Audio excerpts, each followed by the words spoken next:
আজ থেকে প্রায় 50 কি 60 বছর আগের ঘটনা। নির্জন রাস্তা দিয়ে মশাল হাতে সামনের দিকে হেঁটে যাচ্ছে কৃষ্ণপুর গ্রামের জমিদার খরাজ মণ্ডল। ঠিক তার পেছনে পেছনে বলো হরি হরি বল বলতে বলতে কাঁধে খাটিয়া নিয়ে হাঁটছে কিছু গ্রামবাসী।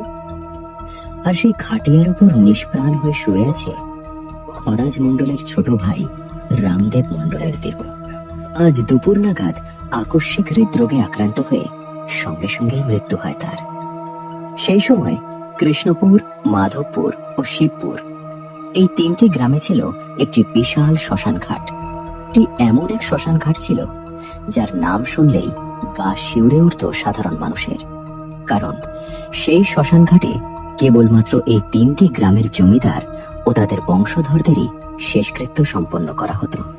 বহু বছরের পুরনো, বিস্তীর্ণ আর অদ্ভুতভাবে নির্জন সেই জায়গাটিতে দিনের বেলাতেও মানুষ খুব একটা পা বাড়াতে চাইত না। রাতের বেলা সেই পথ যেন হয়ে উঠত সম্পূর্ণ নিষিদ্ধ। কিন্তু নিয়মের বাঁধন যে বড়ই শক্ত। বুঝলি সুধীর দাদা, এই জমিদারদের এই অদ্ভুত নিয়ম দেখলে না আমার শরীর জ্বলে যায়। কেন রে, তোদের সেই 6 ঘন্টার পথ হেঁটে সেই শ্মশানেই যেতে হবে কেন? আমাদের গ্রামের ওই ছোট শ্মশানটায় দাহ করলে কি জাত যেত? জাত যেত বই কি, আমাদের মতো নিচু জাতের মানুষদের যেখানে দাহ করা হয় সেখানে জমিদারদের দাহ করলে জাত তো যাবেই। এসব ভেবে আর কি হবে বল? এসব না ভেবে পা দুখান আরো দ্রুত চালা। পুর গ্রামটি যেহেতু বাকি 2 গ্রামের একেবারে শেষ প্রান্তে, সেহেতু সেখান থেকে শ্মশান ঘাটে পৌঁছাতে সময় লাগে প্রায় 5 থেকে 6 ঘন্টা। এদিকে লাশ সারা রাত রেখে দেওয়া সম্ভব নয়। এই সন্ধ্যা নাগাদ শ্মশানের উদ্দেশ্যে রওনা দেয় তারা। এখন সন্ধ্যা পেরিয়ে রাত গড়িয়ে সময় এসে দাঁড়িয়েছে প্রায় 3টার কাছাকাছি। চারপাশে নেমে এসেছে এক অদ্ভুত নিস্তব্ধতা। ঝোপঝাড়ের আড়ালে লুকিয়ে থাকা ঝিঁঝি পোকার ডাক সেই নিস্তব্ধতাকে ভেঙে দিচ্ছে। তুমি কি করলে ভগবান? আমি বড় দাদা জীবিত থাকতে আমার ছোট ভাইটাকে তুমি এভাবে নিয়ে গেলে। আরে ভাই রে, দাদাকে একলা ফেলে কোথায় চলে গেলি রে? কিছুক্ষণ আগেও যেখানে ঝিঁঝি পোকার একটানা ডাক আর শেয়ালের হুক্কা হওয়া শব্দ রাতটাকে জীবন্ত করে রেখেছিল, সব শব্দ যেন এক নিমিষে থেমে গিয়ে নেমে এলো একটা চাপা গা ছমছমে নীরবতা। ঠিক সেই মুহূর্তে পেছন থেকে নিতাইয়ের চোখ পড়ল খাটিয়ার উপর। আর সে লক্ষ্য করল খাটিয়ার উপর শুয়ে থাকা রামদেব মণ্ডলের নিথর দেহটি উঠে বসেছে। রাম রাম রাম রাম রাম রাম রাম রাম রাম রাম রাম রাম। এটা আমি কি দেখছি? ও বলাই, ওই দেখ জমিদার বাবুর লাশটা কেমন খাটিয়ার ওপর উঠে বসেছে। নিতাইয়ের চিৎকার কানে যেতেই খাটিয়ার দিকে তাকালো উপস্থিত সবাই। খাটিয়ায় চোখ পড়তেই তারা দেখল রামদেব উঠে বসে আছে। দৃশ্যটি দেখা মাত্রই সবার বুকের ভেতরটা মোচড় দিয়ে উঠল। এক মুহূর্ত দেরি না করে কাঁধ থেকে খাটিয়াটি মাটিতে রেখে কিছুটা দূরে সরে গেল ভূপেন, খরাজ মণ্ডল, সুধীর, নিতাই ও বলাই। ভয়ে সেখান থেকে পালিয়ে গেল তাদের পেছনে থাকা অন্যান্য গ্রামবাসীরাও। মাগুরি দিয়ে বসে এক নাগাড়ে হাসতে লাগলো রামদেব মণ্ডল। রামদেব মণ্ডলের এমন অদ্ভুত আচরণ আর তার টকটকে লাল চোখ দেখে দিশেহারা হয়ে পড়ল তার বড় ভাই খরাজ মণ্ডল। রামদেব, তুই তো মরে গিয়েছিলে, তাহলে তুই এভাবে বেঁচে উঠলি কি করে? আর তুই এভাবে হাসছিস কেন? কি কি কি কি হয়েছে তোর? মানুষ মরে গেলে তো এইভাবে উঠে বসে না। এটা মনে হচ্ছে অশরীরী কিছু।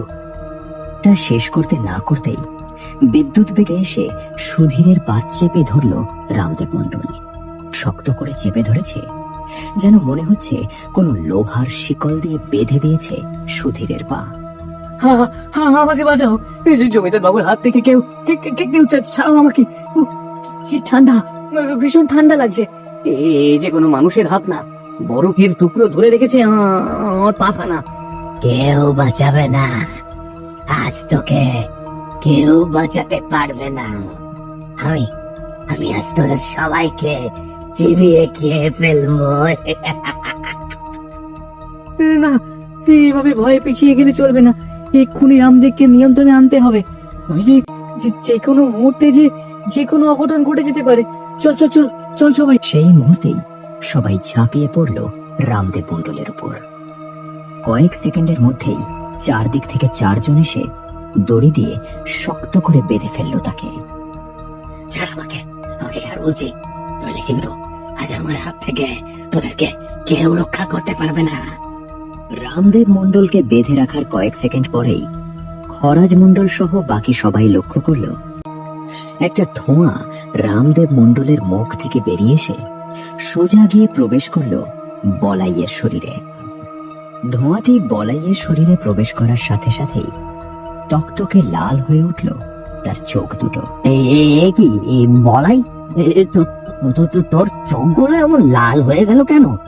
কি কি হয়েছে তোর? সব কি হচ্ছে বলুন ও বাবু। আমাদের কি তবে শেষ যাত্রার বেরোনোর সময় কোথাও কোনো ভুল হয়েছে? আমাকে বাঁচাও, বলাই যে আমাকে মেরে ফেললো। ভূপেনের কথার উত্তর দেওয়ার আগেই ভয়ঙ্কর একটা চিৎকার দিয়ে উঠল নিতাই। নিতাইয়ের কাঁধে উঠে বসেছে বলাই। বাবু, রামদেব বাবুর আত্মা মনে হচ্ছে বলাই শরীরে এসে চেপেছে। আপনি আর চুপ করে থাকবেন না বাবু। এবার আপনি কিছু একটা করুন। এই অশুভ আত্মাটাকে আপনি শেষ করে দিন। কি? আমাকে শেষ করবি? আমাকে আমাকে শেষ করার আগে যে তুই নিজেই শেষ হয়ে যাবি। এই বলেই নিতাইয়ের কাঁধ থেকে নেমে এসে ভূপেনের সামনে দাঁড়ালো বলাই। কাঁধ থেকে বলাই নেমে যেতেই এক দৌড়ে পাশের একটা গাছের পেছনে গিয়ে লুকিয়ে পড়ল নিতাই। এদিকে ভূপেনের সামনে দাঁড়িয়ে এক ঝটকায় ভূপেনের গলা চেপে ধরে তাকে শূন্যে ভাসিয়ে দিল বলাই। বাঁচবি না তুই, আজ কিছুতেই বাঁচবি না। হতভম্ব হয়ে গাছের পেছনে দাঁড়িয়ে কাঁদতে লাগলো খরাজ, সুধীর ও নিতাই। ভূপেন মৃত্যুর কোলে ঢলে পড়তেই যেন আরো বেশি ক্ষিপ্র হয়ে উঠল বলাই। ভূপেন, বাবু বাবু, আমাদের ভূপেনের কি হয়ে গেল? আর বলাই, বলাই যে রামদেব বাবুর শরীর থেকে মাংস ছিঁড়ে ছিঁড়ে। আপনি কি এখনো চুপ করে সবকিছু দেখবেন বাবু? ওদিকে রামদেব বাবুর লাশ ছিঁড়ে ছিঁড়ে খাচ্ছে বলাই, আবার ভূপেন দাদা মরে গেল। এবার কিছু একটা করুন বাবু। তোমরা কেউ বিচলিত হইও না, আমার হাতে মশাল আছে, আমি এই মশাল দিয়েই এই অশুভ শক্তির মোকাবিলা করব। খরাজ মণ্ডল মশাল উঁচু করে বলাইয়ের সামনে দাঁড়াতেই আগের থেকেও দ্বিগুণ হিংস্র হয়ে উঠল বলাই। মশালের লালাব আলো যেন বলাইয়ের ভয়ঙ্কর রূপকে আরো স্পষ্ট করে তুলল। নিজেকে স্থির রেখে বলাইয়ের সামনে গিয়ে দাঁড়ালো খরাজ মণ্ডল। তুই যে হোস না কেন, থাম থাম বলছি, নইলে কিন্তু এই মুহূর্তে মশালের আগুনে তোকে জ্বালিয়ে দেব। একদম স্থির হয়ে দাঁড়িয়ে থাক। বল বল, কে তুই, আর কেন জমিদারের সাথে এমনটা করছিস? চলে যা, তোরা এই মুহূর্তে এখান থেকে চলে যা। এই জমিদার একজন প্রচন্ড খারাপ মানুষ, তার জন্যই আমার মৃত্যু হয়েছে। তাকে তার পাপের শাস্তি পেতে দে। কি তুমি, আর কিভাবে এবার রামদেবের জন্য তোমার মৃত্যু ঘটলো? আমি এই গ্রামেরই মানুষ, আমাকে তুই খুব ভালো করে চিনিস। আমি হলাম কৈলাস। রাত আনুমানিক 9:30টার দিকে ঘুটঘুটে অন্ধকারের মাঝে কৃষ্ণপুর গ্রামের একটি বড় মাঠের একপাশে গম্ভীর মুখে দাঁড়িয়ে আছে গ্রামের ছোট জমিদার রামদেব মণ্ডল। রামদেব মণ্ডল মূলত তার লাঠিয়াল বাহিনী নিয়ে এসেছে একই গ্রামের এক অসহায় ছেলে কৈলাসকে মারার জন্য। হ্যাঁ কৈলাস, কি ঠিক করলি বল, শেষবারের মতো বল কি করবি? আমার কথা মতো তোর বাড়ির ভিটে আর ধানি জমিটা আমাকে দিবি, নাকি এই রাতের আধারে এখানেই নিজের জীবন লীলা সাঙ্গ করবি? এর আগেও বেশ কয়েকবার আমি আপনাকে বলেছি জমিদার বাবু, আমি আমার বাড়ির ভিটে জমি কিছুই দেব না আপনাকে। এই সম্পদগুলো আমার বাবার দিয়ে যাওয়া শেষ সম্বল। তোকে তো বলছি আমি আর বিনিময়ে অনেক টাকা দেব তোকে, তুই সেই টাকা দিয়ে শহরে গিয়ে থাকতে পারবি? আমার ওই জায়গাটা ভীষণ দরকার। বাবু, আমি আপনাকে আমার ভিটে দিতে পারবো না, আপনি আমাকে ক্ষমা করুন। কথাটা বলেই সামনের দিকে এক পা বাড়ালো কৈলাস, কিন্তু বেশি দূর এগিয়ে যেতে পারল না সে, কারণ ততক্ষণে তার পথ রোধ করে তার সামনে এসে দাঁড়িয়েছে রামদেব মণ্ডল। তাহলে তুই আমাকে ওই জমিটা দিবি না? ভেবেছিলাম সহজ কথায় তোর থেকে জমিটা নেব, কিন্তু সেটা বুঝি আর সম্ভব হলো না। আরে ভূপেন, শিগগির এদিকে আয়। রামদেব মণ্ডলের একটি ডাকই যেন যথেষ্ট ছিল তার বিশ্বস্ত লাঠিয়াল বাহিনীর জন্য। এই ডাক দিতেই তারা ছুটে এসে এলোপাথারি লাঠি দিয়ে মারতে শুরু করলো কৈলাসকে।